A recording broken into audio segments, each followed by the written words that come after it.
കേരളത്തിലെ social media ഇൻഫ്ലുവൻസേഴ്സിൻ്റെ പട്ടികയിൽ മുന്നിൽ നിൽക്കുന്ന യൂട്യൂബറാണ് നടൻ കൃഷ്ണകുമാറിൻ്റെ മകളായ ദിയ കൃഷ്ണ. 27-കാരിയായ താരപുത്രി കോവിഡ് കാലത്താണ് സോഷ്യൽ മീഡിയയിൽ ആക്റ്റീവായതും യൂട്യൂബ് ചാനൽ ആരംഭിച്ചതും. ഇൻസ്റ്റാഗ്രാമിലും യൂട്യൂബിലും 10 ലക്ഷത്തിന് മുകളിൽ ആളുകൾ ദിയയെ പിന്തുടരുന്നുണ്ട്. ലൈഫ് സ്റ്റൈൽ വ്ളോഗുകളാണ് യൂട്യൂബ് ചാനലിലെ പ്രധാന കണ്ടന്റ്. എല്ലാ വീഡിയോസും 6 ലക്ഷത്തിനും 10 ലക്ഷത്തിനും അടുത്ത് കാഴ്ചക്കാരുമുണ്ട്. ഇപ്പോഴിതാ ദിയ വ്ളോഗുകളിൽ ഉപയോഗിക്കുന്ന പദപ്രയോഗങ്ങളെക്കുറിച്ച് സിനിമാ നിരൂപകനും മുൻ ആർജയും യൂട്യൂബറുമായ ഉണ്ണി പങ്കുവച്ച വീഡിയോയാണ് ശ്രദ്ധ നേടുന്നത്. കഴിഞ്ഞ കുറച്ചു നാളുകൾക്കിടയിൽ ദിയ പങ്കുവച്ച ചില വീഡിയോകൾ ഉദാഹരണമായി എടുത്താണ് ഉണ്ണി താരപുത്രിയുടെ പദപ്രയോഗങ്ങളെക്കുറിച്ച് സംസാരിച്ചത്. ദിയയുടെ വ്ളോഗുകൾ കാണാനിടയായപ്പോൾ തനിക്ക് തോന്നിയ ചില ചിന്തകളും അഭിപ്രായങ്ങളും ഉണ്ണി വീഡിയോയിൽ ഉൾപ്പെടുത്തിയിട്ടുണ്ട്.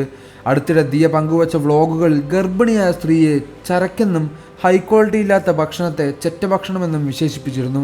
ഇത് ശ്രദ്ധയിൽപ്പെട്ടതിനാലാണ് താരപുത്രിയുടെ വ്ളോഗുകളെക്കുറിച്ച് ഉണ്ണി സംസാരിച്ചത്. നമ്മുടെ നാട്ടിൽ സെലിബ്രിറ്റീസ് എന്ന് പറയുന്ന സ്പെക്ട്രം വളരെ അധികം വർദ്ധിച്ചു കൊണ്ടിരിക്കുകയാണ്. അതുകൊണ്ട് തന്നെ അവരുടെ വായിൽ നിന്നും വരുന്ന പല മെനക്കെട്ട വർത്തമാനങ്ങളും നമുക്ക് സഹിക്കേണ്ടി വരുന്നു.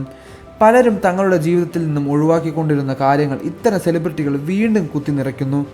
കാലം മാറുന്നതിനനുസരിച്ച് ഒരുപാട് കാര്യങ്ങൾ മാറുന്നുണ്ടെങ്കിലും പഴകി ദ്രവിച്ച ആശയങ്ങൾ പേർക്കുന്ന സെലിബ്രിറ്റീസും അവരോട് ചേർന്ന് നിൽക്കുന്ന ആളുകളും വഴി വീണ്ടും വീണ്ടും അതേ ആശയങ്ങൾ സമൂഹത്തിലേക്ക് തിരികെ വരികയാണ്. ഈ വീഡിയോയിൽ ദിയ കൃഷ്ണ അവരുടെ 2 വീഡിയോകളിൽ നടത്തിയ ഏറ്റവും മോശമായ 2 പദപ്രയോഗങ്ങളെക്കുറിച്ചാണ് ഞാൻ പറയാൻ പോകുന്നത്.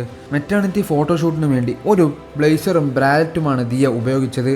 ബോളിവുഡ് സെലിബ്രിറ്റികളിൽ നിന്നും ഇൻസ്പയറായി സ്വീകരിച്ച ലുക്കാണെന്നും അവർ അത് ധരിച്ചപ്പോൾ അടിപൊളി ചരക്ക് ലുക്കായിരുന്നുവെന്നും താണിത് ഇട്ട് കഴിഞ്ഞാൽ ചക്കപ്പഴത്തിൽ ഈച്ച ഇരിക്കുന്നത് പോലെ ഉണ്ടാകുമെന്നാണ് ദിയ പറയുന്നത്. ഈ ഡയലോഗ് ദിയയുടെ ഫോർമാറ്റാണ്. കാരണം അവർ സ്വയം എപ്പോഴും താനൊരു സാധാരണക്കാരിയാണെന്നാണ് പ്രൊജക്റ്റ് ചെയ്യാറ്. ദിയയുടെ വീട്ടിലെ മറ്റ് അംഗങ്ങൾ സ്വയം അവരെ പ്ലേസ് ചെയ്യുന്നത് കൂടി സെറ്റപ്പിലുമാണ്. കൈമാറ്റം ചെയ്യാൻ ഉപയോഗിക്കുന്ന വസ്തുക്കളെ പാക്ക് ചെയ്ത് അയക്കുന്നതിനെയാണ് പൊതുവെ ചരക്കെന്ന് പറയാറ്. ചരക്കിനോട് നമുക്ക് സ്നേഹമോ ബഹുമാനമോ ഇല്ല. അതിൻ്റെ വാല്യൂ ഉപയോഗത്തിനനുസരിച്ചാണ്. ആ ചരക്കിനെ സ്ത്രീകളുമായി ചേർത്ത് വയ്ക്കുമ്പോൾ 10 പൈസയുടെ ബഹുമാനം നൽകില്ലെന്നാണ് മനസ്സിലാവുന്നത്. മുമ്പ് സ്ത്രീ എവിടെയും മാർക്ക് ചെയ്യപ്പെടുന്നുണ്ടായിരുന്നില്ല. അടുക്കളയിൽ നിന്നും അരങ്ങേറ്റത്തേക്ക് എന്ന ട്രാൻസിഷൻ പോലും നിരവധി വർഷങ്ങൾ കൊണ്ട് സംഭവിച്ചതാണ്. ഇന്ന് ആ സ്ത്രീ അവളെ മാർക്ക് ചെയ്യാൻ ആഗ്രഹിക്കുന്നത് ബുദ്ധി, വിദ്യാഭ്യാസം, കഴിവ് എന്നിവയുടെ പേരിലാണ്. അവൻ്റെ ശരീരത്തെ അറിയുന്നവരാണ് അത് നന്നായി മെയിൻറ്റെയിൻ ചെയ്യുന്നത്. അതിന് ഉദാഹരണമാണ് മമ്മൂക്ക.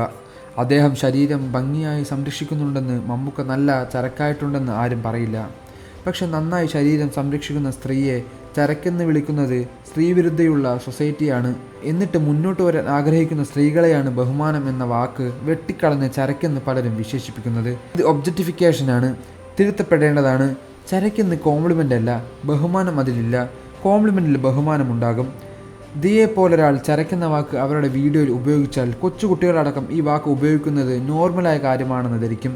സാധാരണക്കാരെയാണെന്ന് ധരിപ്പിക്കുന്നതിൻ്റെ ഭാഗമായാണ് ക്ലാസ് താഴ്ത്തുന്നതിനൊപ്പം ഭാഷയിൽ ഇത്തരം മോശം വാക്കുകളും ഉൾപ്പെടുത്തുന്നത്. ദിയ തൻ്റെ പരിചയമുള്ളവരോട് ഇത്തരം ഭാഷയെ സംസാരിക്കുമെന്ന് തോന്നുന്നില്ല. ഇത് വ്ളോഗുകളിൽ മാത്രം ഉണ്ടാക്കി വയ്ക്കുന്ന ക്യാരക്ടറാണ്. മാത്രമല്ല ഗർഭിണികളായ സ്ത്രീകളെയാണ് ദിയ ചരക്കെന്ന് വിശേഷിപ്പിച്ചത്. ഇത്രയും മോശമായ ഇൻഫ്ലുവൻസിങ് ഉണ്ടാവാതായിരുന്നു. അതുപോലെ മറ്റൊരു പദപ്രയോഗം കുഞ്ഞുമായി ഭർത്താവിൻ്റെ വീട്ടിൽ പോയപ്പോൾ എടുത്ത വ്ളോഗിൽ ദിയ പറഞ്ഞതാണ്. അമ്മായിയമ്മ നല്ല ഹോംലി ഫുഡാണ് ഉണ്ടാക്കുന്നതെന്ന് പറഞ്ഞപ്പോഴാണ് ഈ സംസാരം വരുന്നത്. എനിക്ക് പൊതുവെ ചെറ്റഭക്ഷണമാണ് ഇഷ്ടം. നല്ല ഫുഡ് കഴിച്ച് എനിക്ക് ശീലമില്ലെന്നാണ് ദിയ പറയുന്നത്. തൻ്റെ രീതികളെല്ലാം ഓർഡിനറിലേക്ക് ചേർത്ത് വെക്കാനാണ് ദിയ ശ്രമിച്ചുകൊണ്ടിരിക്കുന്നത്. അതിൻ്റെ ഭാഗമായാണ് ഈ പ്രയോഗവും. ദിയ അവൾ പറഞ്ഞതുപോലെയുള്ള ഭക്ഷണമായിരിക്കും കഴിക്കുന്നതെന്ന് നിങ്ങൾക്ക് തോന്നുന്നുണ്ടോ? ഗർഭിണിയായിരിക്കുന്ന സമയത്ത് സോക്കോൾഡ് ചെറ്റഭക്ഷണം കഴിച്ചിട്ടുണ്ടാകുമെന്ന് നിങ്ങൾക്ക് തോന്നുന്നുണ്ടോ? കഴിച്ചിട്ടുണ്ടെങ്കിൽ തന്നെ അത് അവരുടെ പ്രിവിലേജാണ്. രാജാവ് വേഷം മാറി പ്രജകൾക്കൊപ്പം താമസിക്കുന്നുവെന്ന് പറയുന്നത് പോലെ തന്നെ നിങ്ങളുടെ ജീവിതം ഞാൻ ജീവിച്ചിട്ടില്ല, ജീവിക്കാൻ ഉദ്ദേശിക്കുന്നുമില്ലെന്ന ധ്വനിയുമുണ്ട്. തരം താഴ്ത്തിയാണ് ചെറ്റയെന്ന് മലയാളികൾ പറയാറുള്ളത്. പക്ഷേ ചെറ്റ ഒരു സമയത്തൊരു വിഭാഗം ആളുകളുടെ വീടായിരുന്നു. ജാതീയമായ എല്ലാ അസമത്വങ്ങളും അനുഭവിക്കേണ്ടി വന്നവരാണ് അവിടെ താമസിച്ചിരുന്നത്.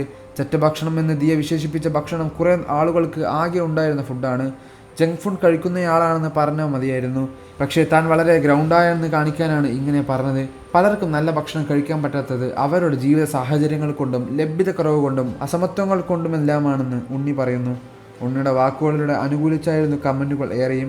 ദിയയുടെ വ്ളോഗുകൾ കാണുമ്പോൾ പലതവണ പറയണമെന്ന് കരുതിയ വിഷയമാണ് ഈ ഭാഷാപ്രയോഗം. വായിൽ തോന്നുന്നതെല്ലാം പറയും.